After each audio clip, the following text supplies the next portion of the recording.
சுமார் 1000 ஆண்டுகள் தொன்மை வாய்ந்த இஸ்தலம் அனைத்து சமயத்தவராலும் பாகுபாடின்றி அமாவாசை என்றாலே ஆயிரம் பக்தர்களால் வந்து வழிபடப்படும் ஒரு ஸ்தலம். அன்னை ஆதிபராசக்தியாக அருள் பாலிக்கும் ஸ்தலம்தான் இந்த மேல்மலையனூர். சிறியதாக அமைந்த ஒரு புற்று பெரியதாக மலை போல் காட்சி தரு அந்த மலைமகளே புற்றின் வடிவில் நம்மை துஷ்ட சக்திகளிடமிருந்தும் நாம் இவ்வுலக வாழ்வில் அடையும் இன்னல்களிலிருந்தும் காக்க வந்தாள் என்றுணர்ந்த மக்கள் அன்னைக்கு கோவில் அமைத்து வழிபட துவங்கினர்.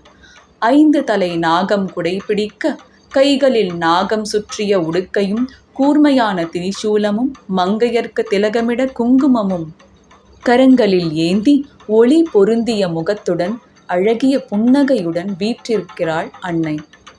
அன்னையை அமாவாசை தினத்தில் வழிபட கேட்ட வரத்தை அள்ளித் தருவாள்.